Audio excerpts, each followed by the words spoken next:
हमारे देश के साधारण जो नागरिक हैं उनके दिमाग में एक वायरस घुस गया है। इस वायरस को आप सभी चिकित्सक निकाल सकते हैं अच्छे तरीके से। वो वायरस है कि जितनी महंगी दवा उतनी अच्छी, जितना महंगा ताकत का टॉनिक उतना अच्छा, जितना ज्यादा फीस ले डॉक्टर उतना अच्छा।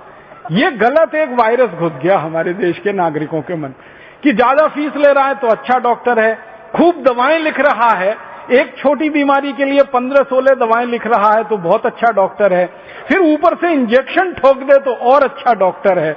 ये वायरस आप निकाल दीजिए। ये वायरस निकालने में आप बहुत बड़ी मदद कर सकते हो। हमारे देश का साधारण गांव का गरीब आदमी, किसान, मजदूर जब डॉक्टर के पास जाता है, मैंने देखा डॉक्टर साहब इंजेक्शन लगा दो। अब डॉक्टर साहब मना कर रहे हैं कि इंजेक्शन की नहीं लगा दो, आप जरूरत नहीं है, फिर भी लगा दो, चाहे पानी का ही लगा दो आप, तो उसको मन में संतोष हो जाए। लेकिन वायरस ऐसा घुस गया। मेरी आपसे विनम्र प्रार्थना है कि मरीजों को आप सिर्फ चिकित्सा दे रहे हैं इतना ही नहीं है, मरीजों को थोड़ी शिक्षा भी दे दीजिए, उनको एजुकेट भी कर दीजिए तो बहुत बड़ा काम हो जाए। मुझे भारत में कई बार ऐसा लगता है कि भारत के मरीजों को चिकित्सा सेवाओं की जितनी जरूरत है उससे कई गुना ज्यादा हमारे देश के मरीजों को, साधारण नागरिकों को शिक्षा की जरूरत है, हेल्थ एजुकेशन की जरूरत है। हेल्थ फैसिलिटीज तो काफी कुछ हो गई हैं अब इस देश में, बहुत सारे चिकित्सालय हैं, बहुत सारे डॉक्टर हैं, बहुत सारी दवा की दुकानें हैं, लेकिन हेल्थ एजुकेशन के नाम पर इस देश में बड़ा शून्य है। और उसका एक प्रमाण मैं देना चाहता हूं। हमारे देश की सरकार ने पिछले साल एक आंकड़ा दिया जो बहुत दिल दहलाने वाला है। पिछले साल भारत देश में 50 लाख बच्चों की मौत हुई डायरिया से। भारत सरकार का कहना है डायरिया से 50 लाख बच्चे मर गए, और सरकार का कहना है कि एवरेज माने औसतन हर साल डायरिया से 50 लाख बच्चे मरते हैं। किसी साल 46 लाख होते हैं, किसी साल 54 लाख हो जाते हैं, किसी साल 52 लाख, किसी साल 48 लाख। पिछले कई वर्षों से ये एवरेज निकल रहा है कि 50 लाख बच्चे डायरिया से मरते।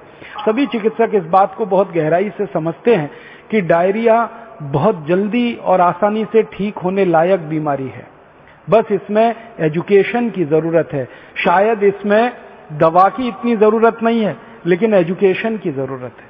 और वो एजुकेशन साधारण सा, किसी भी गरीब आदमी को आप कह दो कि भैया डायरिया हो गया तुम्हारे बच्चे को, नींबू की शिकंजी बना लो, उसमें थोड़ा नमक डाल के बच्चे को 2-2 चम्मच पिलाते रहो 5-5, 7-7, 10-10 मिनट से, तो डायरिया तो ठीक होगा ही, बच्चा मरेगा भी नहीं। इतनी आसान बात है। परम पूजनीय स्वामी जी एक नुस्खा बताते हैं जिसको आप जरूर उपयोग करिए कि कच्चे दूध में नींबू निचोड़कर तुरंत पिला दीजिए फटने से पहले। एक खुराक में ही इतना गहरा असर आता है कि दवाओं की बिल्कुल जरूरत ही नहीं है।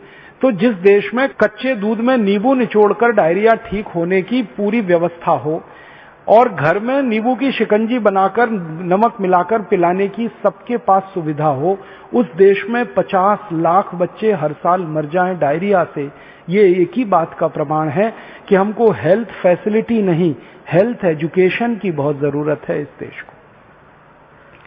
भारत सरकार ने पिछले साल इसी तरह का एक आंकड़ा और दिया, वो और भी दुख देता है कि हमारे भारत देश में 40,000 बच्चे हर साल अंधे हो जाते हैं विटामिन ए की कमी से। अब 40,000 बच्चे अगर हर साल अंधे हो रहे हों विटामिन ए की कमी से, तो इसमें शायद दवा की इतनी जरूरत नहीं जितनी एजुकेशन की जरूरत है। जिस भारत में गाजर पैदा होती हो, जिस भारत में भरपूर दूध पैदा होता हो, जिस भारत में दही हो, जिस भारत में पनीर हो, जिस भारत में मूंगफली हो, वहां के बच्चों को विटामिन ए की कमी हो जाए और वहां के बच्चे अंधे हो जाएं विटामिन ए की कमी से, और वो भी 1-2 नहीं 40,000। और इन आंकड़ों में ध्यान यही दीजिएगा कि सरकार के पास जो रिपोर्टेड केस हैं वो ये 40,000 बच्चों के अंधे होने के हैं प्रतिवर्ष के, या 50 लाख बच्चों के डायरिया के मरने के केसेस हैं, ये रिपोर्टेड केसेस हैं। अनरिपोर्टेड जिनकी दर्ज ही नहीं है कहीं कोई सूचना, वो और भी बड़े हो सकते हैं। तो ये 2 आंकड़े पढ़कर तो मेरा दिल दहल गया कि कि जब भरपूर गाजर पैदा हो रही है और विटामिन ए की हर चीज इस देश में मिलती है। बहुत सारे देश हैं दुनिया में जहां गाजर नहीं हो सकती, बहुत सारे देश हैं जहां मूंगफली नहीं हो सकती, बहुत सारे देश हैं जहां दूध नहीं है क्योंकि जानवर नहीं है, बहुत सारे देश हैं जहां मक्खन नहीं है, दही नहीं है, पनीर नहीं है क्योंकि उनके यहाँ जानवरों की संख्या नहीं है। वहां पर विटामिन ए की कमी से हजारों बच्चे अंधे हो जाएं तो एक बार को समझ में आता है। भारत जैसे देश में जहां प्रचुर भंडार है, सस्ती कीमत पर विटामिन ए उपलब्ध है, वहां अगर हजारों बच्चे 40,000 अंधे हो जाएं तो ये बहुत दुख होता है, धक्का लगता है दिल को। आप इसमें बहुत बड़ी भूमिका निभा सकते हैं। इस तरह की जो समस्याएं हमारे देश में हैं, इनमें बहुत बड़ी भूमिका निभा सकते हैं। विटामिन सी की कमी हो जाए हमारे भारत देश में तो आप जानते हैं कि इस देश में विटामिन सी का बहुत बड़ा स्रोत है आंवला, आसानी से उपलब्ध है, 10, 12, 15 रुपए किलो में आसानी से उपलब्ध है।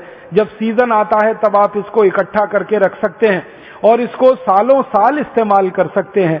अपने पतंजलि योगपीठ की तरफ से तो आंवले के कई उत्पादन हैं, लेकिन लोग चाहें तो इसको अपने घर में ही तैयार करके हमेशा के लिए रख सकते हैं। इतना बड़ा स्रोत है विटामिन सी का।